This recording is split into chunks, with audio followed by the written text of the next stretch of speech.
आप सभी को राधे राधे।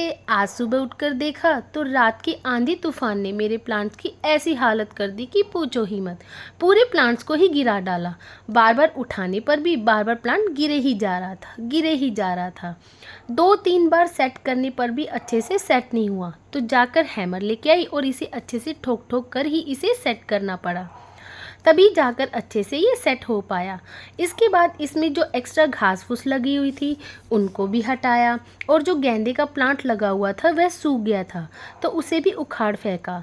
लेकिन इसके फ्लावर्स को आप फेंके नहीं, इनके फ्लावर्स को आप इकट्ठा करके और इसे मिट्टी में लगा दीजिए।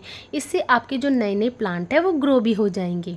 इसके बाद मैंने इसको मेंटेन करने का सोचा। काफ़ी दिनों से सोच भी रही थी पर टाइम ही नहीं मिला। आज तो फाइनली करना ही पड़ा।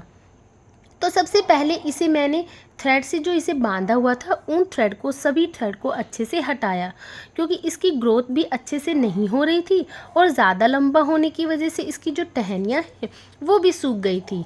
इसके साथ साथ मुझे इसकी जो ड्राई स्टेम्स और जो ड्राई लीव्स दिख रही थी उनको भी साथ साथ में रिमूव कर रही थी।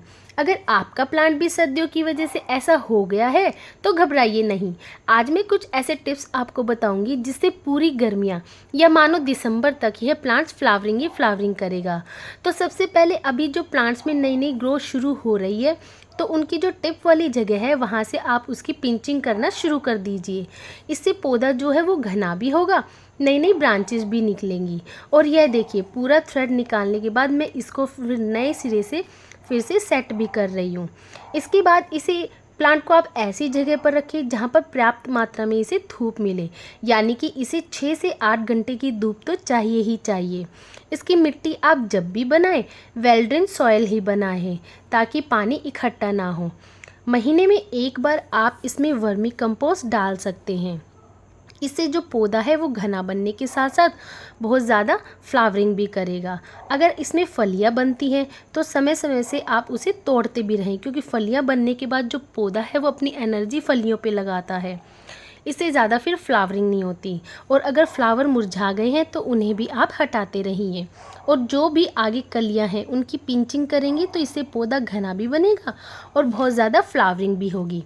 फूलों वाले पौधे के लिए प्याज के छिलके की खाद या बनाना पील फर्टिलाइज़र जो है वो आप समय समय से डालते रहिए।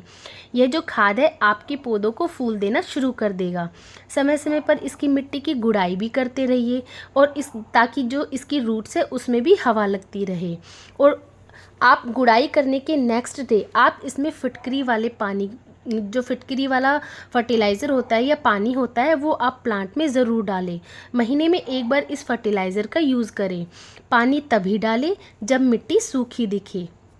ओवर वाटरिंग ना करें, इससे जो प्लांट्स की रूट्स हैं वो जो है सड़ सकती हैं।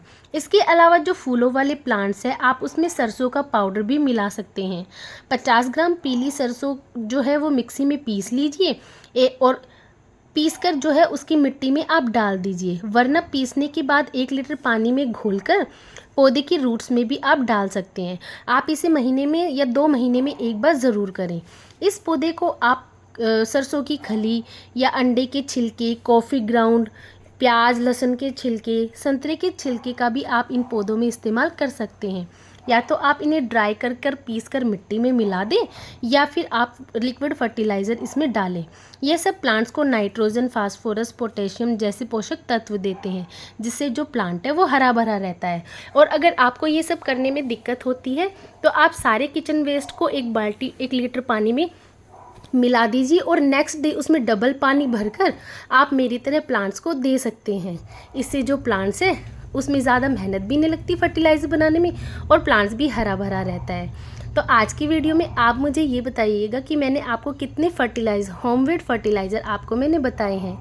तो आप सभी को Radhe Radhe, bye, take care.